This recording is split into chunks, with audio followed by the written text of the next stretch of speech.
तो सीरीज के स्टार्ट में मार्वल कैरेक्टर्स कुछ पावरफुल इन्फिनिटी स्टोन चुरा कर भाग रहे हैं, लेकिन इसी दौरान हल्क की गलती की वजह से एक खास किस्म की डिवाइस यहाँ पर लोकी के हाथ लग जाती है, जिसकी मदद से लोकी अपने आप को टेलीपोर्ट करके पहुंच जाता है एक सेहरा में। इससे पहले कि लोकी कुछ कहता, यहाँ पे एक पोर्टल खुलता है जिसके अंदर से कुछ एजेंट्स निकलते हैं। ये लोकी को अरेस्ट करना चाहते थे क्योंकि उसने सीक्रेट टाइमलाइन को छेड़ दिया था। लोकी अभी ये सारी सिचुएशन समझने की कोशिश कर रहा था, लेकिन उससे पहले ही एजेंट उसे टेलीपोर्ट करके टीवीए में ले जाते हैं, जहां जाते ही हमें टीवीए का यानी टाइम वेरिएंस अथॉरिटी का इंट्रोडक्शन मिलता है कि वो है क्या, किस लिए काम करती है और कब बनी। तो ये किस्सा है आज से हजारों साल पहले का, जब सभी यूनिवर्स के दरमियान में एक जंग छिड़ गई थी और इसी वजह से यूनिवर्स की सारी टाइमलाइंस आपस में टकरा गई, एक दूसरे के साथ मिल गई, ओवरलैप हो गई कि पूरा जहान एक मल्टीवर्स बन गया, जिसके नतीजे में अब सिर्फ तबाही ही होनी थी। इस तबाही को रोकने के लिए उस वक्त सामने आए 3 टाइम गार्ड्स, जिन्होंने तबाही को रोकने के लिए सारे यूनिवर्स की टाइमलाइंस को जोड़कर एक सीक्रेट टाइमलाइन बना डाली। जिसके बाद से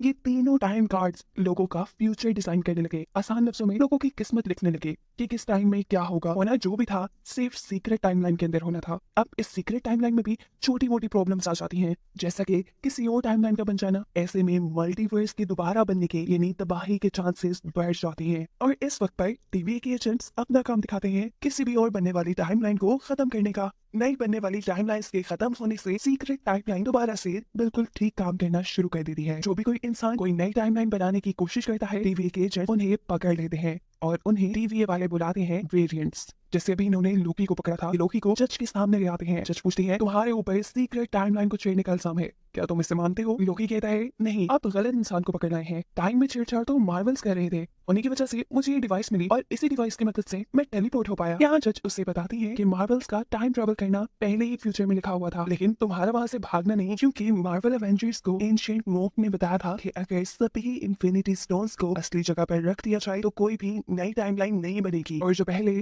सीक्रेट टाइमलाइंस के अलावा टाइमलाइन बनी भी है वो भी सब खत्म हो जाएंगी। मार्वल एवेंजर्स तो सिर्फ टाइम ट्रेवल करके इंफिनिटी स्टोन्स को उनकी जगह पर पहुंचाने के अपने मिशन पे थे, जिससे सभी नई बनी हुई टाइमलाइंस खत्म होकर तबाही मिट जाती। पर तुमने टाइम ट्रेवल करके एक और नई टाइमलाइन बना डाली, इसीलिए जज उसे रिसेट होने की सजा सुनाती है, जिसमें उसकी सारी याददाश्त मिटा दी जाएगी। लेकिन सजा के टाइम से पहले ही यहाँ पर टीवीए का एक एजेंट मोहबिस आ जाता है, जो लोकी को अपनी जमानत पे यहाँ से ले गया था। वो लोकी को लेके जाता है टाइम टीवी के पास, जहाँ पे लोगों का पास्ट और फ्यूचर देखा जा सकता है। वो लोकी को उसका फ्यूचर दिखा के कहता है कि तुम सबको इतना तंग क्यों करते हो? तब लोकी यहाँ मोबिस से कहता है अरे तुम क्या जानते हो मेरे बारे में? मोबिस जवाब देता है मैं तुम्हारा पास्ट क्या तुम्हारा फ्यूचर तक जानता हूँ। वो लोकी को उसका फ्यूचर दिखाता है, जहाँ उसी की वजह से उसकी मॉम मर जाएंगी। ये देखकर वो खुद भी इमोशनल हो गया। वो यहाँ से भागने की कोशिश करता है लेकिन भाग नहीं पाता। उसे यहीं पर इन्फिनिटी स्टोन्स पे रखे हुए नजर आते हैं, जिन्हें यहाँ बस पेपर वेट की तरह इस्तेमाल किया जा रहा था और ये देखकर वो समझ गया था कि ये जगह कितनी ताकतवर है। यहाँ से निकलना उसके बस की बात नहीं। उसके बाद वो मोबिस के पास वापस आ जाता है और फिर मोबिस से सवाल कहता है आखिर तुम क्या चाहते हो मेरे से? तुमने मुझे जज से क्यों बचाया? जवाब में मोबिस कहता है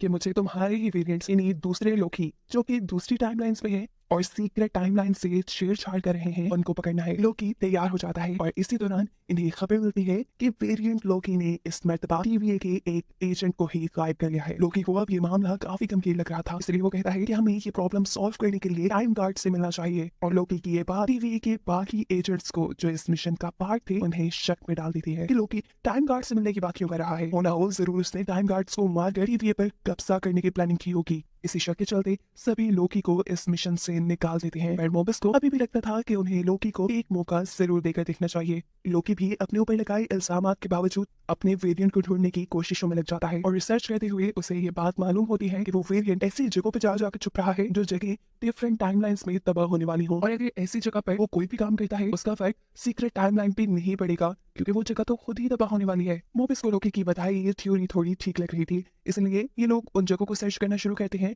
जो आने वाले वक्त में तबाह होने वाली थी और इन्हें 2050 के वक्त में एक रॉक स्टार्ट के नाम से जगह पता चलती है जो तबाह होने वाली थी। मोबिस लोकी और अपनी टीम को लेकर उस वेरिएंट को मारने के लिए वहां पर पहुंच जाते हैं। यहाँ आकर इन्हें मालूम होता है कि इस वेरिएंट ने इस जगह के सभी लोगों को अपने कंट्रोल में किया हुआ था, यहाँ तक कि टीवीए के गायब हुए एजेंट को भी। लोकी जब अपने ही वेरिएंट के पास उससे बात करने के लिए चाहता है तो वो उसे देखकर हैरान रह चुका था, क्योंकि ये एक फीमेल लोकी थी। है वो यहाँ से बात करता है और अपने साथ मिलने की ऑफर देता है ताकि वो और फीमेल लोकी दोनों मिलकर टीवीए पर कब्जा कर सकें। लेकिन टीवीए के एजेंट्स पहले जो लोकी के ऊपर शक कर रहे थे वो बिल्कुल ठीक कर रहे थे। उसका प्लान था टीवीए पर कब्जा करने का, लेकिन यहाँ पर फीमेल लोकी उसे मना कर देती है क्योंकि उसे तो हर हाल में टीवीए को बर्बाद ही करना था। इसीलिए वो अब टीवीए के बहुत से टाइम सेट रोबोट्स को अलग अलग टाइम्स में भेज देती है, जिसकी वजह से सीक्रेट टाइमलाइंस के अंदर और टाइमलाइन बनना शुरू हो गई थी, यानी बर्बादी आना शुरू हो चुकी थी। लोकी अपनी फीमेल वेरिएंट को रोकने के लिए उसे पकड़ने के लिए आगे बढ़, पर इतने में ही फीमेल वेरिएंट यहाँ से एक पोर्टल खोलते हुए गायब हो जाती है। पोर्टल अभी खुला था और मौका पाते ही लोकी भी उसी पोर्टल के अंदर अपनी फीमेल वेरिएंट के पीछे चला जाता है। ये दोनों इस पोर्टल के जरिए असल में टीवीए के अंदर ही आए थे। अजीब बात थी कि टीवीए के अंदर कोई नहीं था क्योंकि टीवीए के सभी एजेंट्स उन टाइमलाइंस को मिटाने के लिए चले गए थे जो अभी लोकी की फीमेल वेरिएंट ने सीक्रेट टाइमलाइन के अंदर बनाई थी। लोकी टाइम गार्ड से मिलना चाहती थी, इसीलिए वो यहाँ के सभी गार्ड्स को हराते हुए तेजी से आगे बढ़ रही थी। लेकिन इतने में ही उनके सामने आ जाती है टीवीए की जज, जो अपने टेम्पलेट के जरिए इन्हें यहाँ से टेलीपोर्ट करके 2077 में भेज देती है, एक ऐसे मुल्क जो तबाह होने वाला था। टेम्पलेट डिवाइस जो टीवीए के एजेंट्स के पास होती थी लोगों को या अपने आप को टेलीपोर्ट करने के लिए, वही एक डिवाइस फीमेल लोकी के पास भी थी। इस डिवाइस का यूज करते हुए वो इस तबाह होने वाली जगह से कहीं दूर जाना चाहती थी, लेकिन इन्हें मालूम होता है कि टेम्पलेट की बैटरी लो हो चुकी है और ऐसे ये लोग टेलीपोर्ट नहीं हो सकते। इस मुश्किल वक्त में फीमेल लोकी की मदद लेने के लिए तैयार हो जाती है। ये लोग साथ मिलकर काम करने का फैसला करते हैं और एक एनर्जी सोर्स ढूंढते हैं जिससे वो इस टेम्पलेट को चार्ज कर सकें। इन्हें यहाँ कोई एनर्जी सोर्स तो नहीं मिलता। खैर के बाद जरूर पता चल जाती है कि यहाँ के सभी लोगों को इस रॉकेट में बिठाकर इस जगह से बाहर निकाला जा रहा है। इन्हें यकीन था कि इन्हें उस रॉकेट में इतनी एनर्जी जरूर मिल जाएगी कि इनका टेम्पलेट चार्ज हो सके। उस स्पेस रॉकेट तक जाने के लिए ये लोग एक ट्रेन पकड़ते हैं जहाँ पर लोकी बहुत ही उठपटांग की हरकतें करता है। गुस्से में ट्रेन के लोग लोकी को उठाकर ट्रेन से बाहर फेंक देते हैं और ना चाहते हुए भी फीमेल लोकी को उसके पीछे जंप करनी पड़ती है क्योंकि टेम्पलेट अभी तक लोकी के पास ही था जो उसके गिरने की वजह से टूट चुका था, जो देखकर ये दोनों ही बुरी तरह उदास हो चुके थे। अब ये जगह तो तबाह होने वाली थी, टेम्पलेट नहीं था, फिर भी किसी न किसी तरीके से तो उन्हें इस जगह से निकलना ही, इसलिए ये लोग पैदल ही उस स्पेस रॉकेट तक सफर करने का फैसला करते हैं जिसके जरिए लोग यहाँ से बाहर निकल रहे थे। रास्ते में फीमेल लोकी को बताती है कि टीवीए में जितने भी लोग काम कर रहे हैं, जितने भी एजेंट्स हैं, उन्हें टाइम गार्ड्स ने नहीं बनाया बल्कि ये खुद भी वेरिएंट्स ही थे। यानी इन लोगों ने भी किसी न किसी टाइम में सीक्रेट टाइमलाइन से छेड़छाड़ की थी, जिसके बाद इनको रिसर्च करके इनकी याददाश्त मिटाकर इन्हें एजेंट बना दिया गया। बातें करते करते ये लोग स्पेस रॉकेट तक भी पहुंच गए थे। इससे पहले कि ये लोग उसके अंदर बैठते, इस मून के साथ जो एस्ट्रॉइड टकराने वाला था वो एस्ट्रॉइड आकर गिर जाता है उसी स्पेस रॉकेट के ऊपर, जिसकी मदद से ये दोनों यहाँ से भागने वाले थे और ऐसे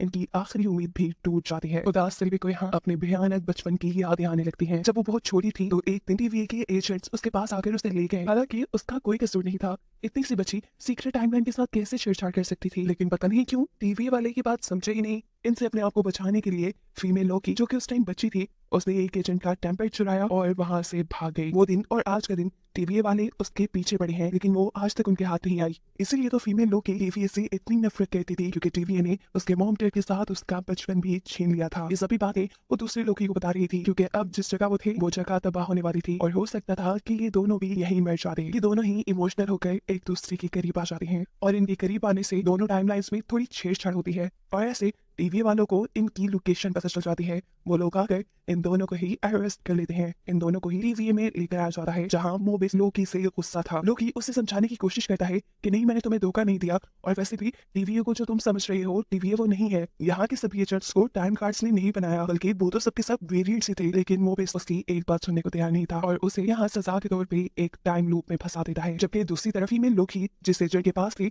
वो अपनी पावर से इस एजेंट की सारी मेमोरीज को वापस ले आती है। एजेंट बनने से पहले की मेमोरीज, जब वो एक वेरिएंट थी, उस टाइम पर वो दुनिया में अपनी फैमिली के साथ बहुत खुश थी, लेकिन फिर टीवीए वालों ने उसे पकड़कर उसको रीसेट कर दिया, उसकी मेमोरीज ट्रेस कर दी और उसे यहाँ का एजेंट बना दिया। टीवीए की सच्चाई जानने के बाद ये एजेंट भी टीवीए से गुस्सा हो चुकी थी और फीमेल लोकी का साथ देने को तैयार भी हो चुकी थी। यहाँ मोबिस के दिमाग में भी लोकी की बातें घूम रही थी कि टीवीए की सच्चाई वो नहीं है जो मोबिस को दिखती है। इन्हीं बातों को अपने दिमाग में लिए वो टीवीए के जज के पास आता है और उससे फीमेल लोकी और दूसरी एजेंट से मिलने को कहता है जिसे लोकी ने गायब कर लिया था, लेकिन जज दोनों से ही मिलने से मना कर देती है। उसके एक्सप्रेशन को देखते हुए मोबिस को अब कुछ ना कुछ गड़बड़ी महसूस हो रही थी, इसलिए वो जज का टेम्पलेट चुरा कर यहाँ से चला जाता है। इस टेम्पलेट में वो उस एजेंट के बारे में सर्च करता है जिसे फीमेल लोकी चुरा के ले गई थी और यहाँ उसे सच्चाई पता चल जाती है कि पास में वो एजेंट अपनी फैमिली के साथ एक नॉर्मल जिंदगी गुजार रही थी, लेकिन टीवीए ने उसे पकड़कर उसे रीसेट किया और यहाँ का एजेंट बना दिया। ये सब जानने के बाद मोबिस को लोकी की बातों पर यकीन आ जाता है और वो लोकी को टाइम लूप से बाहर निकाल लेता है। और दूसरी तरफ जज को भी ये बात पता चल जाती है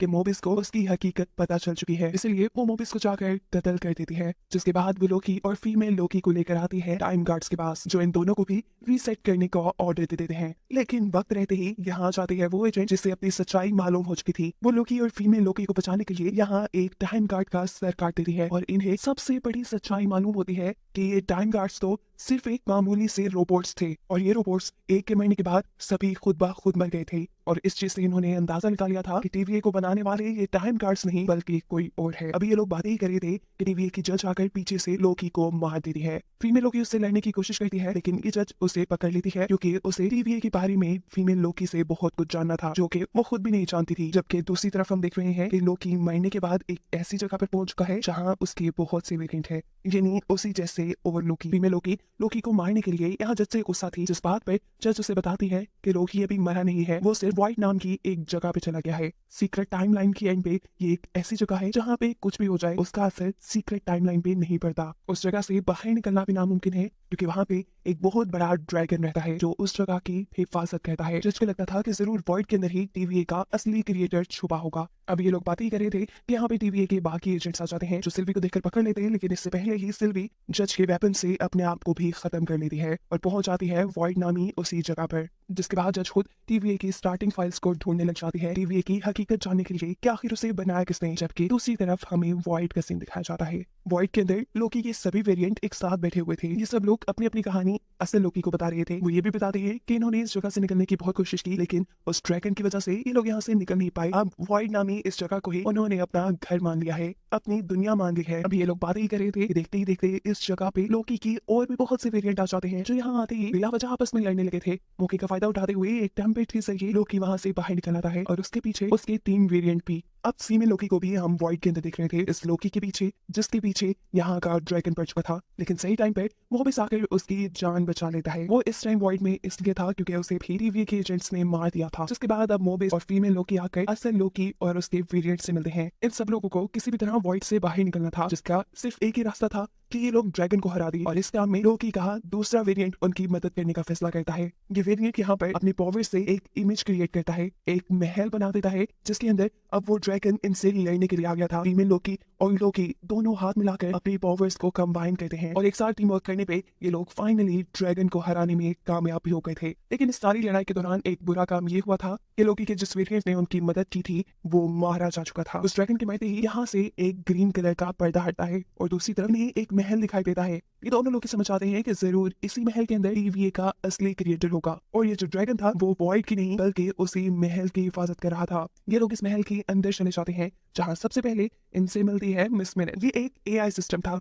जो टीवीए के क्रिएटर की बातें लोगों तक पहुंचाता था। मिस मिनट इन्हें बताती है कि टीवीए के क्रिएटर का नाम ही हू रिमेन्स है। वो एक बहुत ही ताकतवर इंसान है, उसे जो भी ख्वाहिश करो वो तुम्हारी पूरी कर सकता है अभी बैठे बैठे ही। लेकिन इन दोनों को अपनी कोई ख्वाहिश पूरी नहीं करनी थी, इन्हें सिर्फ ही हू रिमेन्स से मिलना था। फाइनली अब इनके सामने ही हू रिमेन्स आ जाता है। लोकी और सिल्वी ये देखकर हैरान थे कि ही हू रिमेन्स एक आम सा इंसान था, इसलिए ये दोनों मिलकर उसके ऊपर हमला करते हैं। लेकिन कोई भी हमला कारामद नहीं था क्योंकि हमला होने से पहले ही हू रिमेन्स वहां से दूर हो जाता था, ऐसे जैसे उसे सारे हमलों के बारे में पहले से ही मालूम हो। अब हू रिमेन्स उन्हें कहता है ज्यादा हैरान होने की जरूरत नहीं, असल में मैं खुद फ्यूचर लिखता हूँ, मुझे पता था कि तुम कब कब मेरे पे हमला करोगे इसलिए मैं साइड पे हो गया। और एक और बात, तुम लोग मेरी ही वजह से यहाँ आए हो, अगर मैंने फ्यूचर में ना लिखा होता तो तुम कभी भी यहाँ ना आ पाते। अब लोकी उससे सवाल करता है कि अगर तुम्हें मालूम था कि हम तुम्हें मारने के लिए यहाँ आएंगे तो फिर तुमने हमें यहाँ तक आने ही क्यों दिया। जिसके जवाब में हू रिमेन्स अपनी कहानी सुनाना शुरू करता है। वो बताता है कि 30th सेंचुरी में मैं एक साइंटिस्ट था और 30th सेंचुरी में ही मुझे इस बात का पता चला कि इस जहान में एक नहीं बल्कि बहुत से और यूनिवर्स हैं, जिस यूनिवर्स के अंदर हमारे ही और वेरिएंट्स रहते हैं।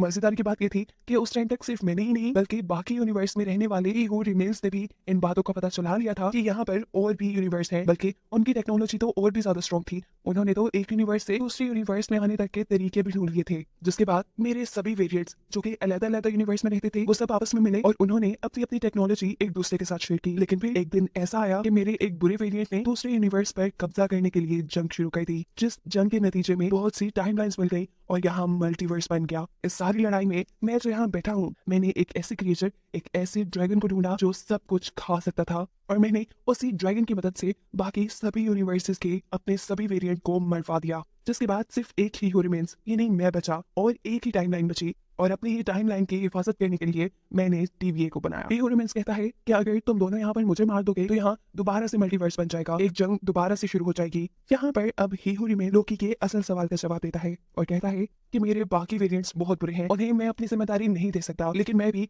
अब अपने इस काम से थक चुका हूँ। मैं काफी सालों से ये काम कर रहा हूँ, ये टाइमलाइन देख रहा हूँ, इसलिए मैं चाहता हूँ कि कोई और मेरी जगह ले। मैंने बहुत ढूंढा कि कौन आखिर मेरी जगह लेने के काबिल है और फिर मुझे तुम दोनों मिले। वो लोकी से कहता है कि मैं चाहता हूँ तुम लोग मेरी जगह इस टीवीए पे राज करो, या दूसरा रास्ता तुम्हारे पास यही है कि तुम मुझे मार दो और यहाँ दोबारा से मल्टीवर्स जंग शुरू कर दो। यहाँ पर फीमेल लोकी को तो उसकी सारी बातें झूठी लग रही थी, वो सिर्फ उसे मारना चाहती थी इस बदले में, क्योंकि उसने उसका सारा बचपन तबाह कर दिया। इससे पहले कि वो उसे हमला करके मार देती, लोकी उसे रोक लेता है, क्योंकि लोकी को उसकी बातों पे यकीन था। यहाँ फीमेल लोकी को लगता है कि लोकी उसकी मदद नहीं कर रहा, वो सिर्फ अपना ख्वाब पूरा करना चाहता है टीवीए पे कब्जा करने का। इसलिए वो लोकी को अपने जाल में फंसाकर उसके टेम्पल के जरिए यहाँ पे एक पोर्टल खोलती है और उसे वापस टीवीए में फेंक देती है। आसान लफ्जों में उसने लोकी को धोखा दे दिया था, क्योंकि वो ही हू रिमेन्स को मारना चाहती थी। बिना वक्त ज़ाया किए फीमेल लोकी अपना बदला ले लेती है। ही हू रिमेन्स के सीने में तलवार मारकर उसे जान से मार देती है, जिसके मरते ही उसकी सभी बातें सच होने लगी थी। यानी यहाँ पर मल्टीवर्स जंग शुरू होने लग गई थी। सीक्रेट टाइमलाइन के अंदर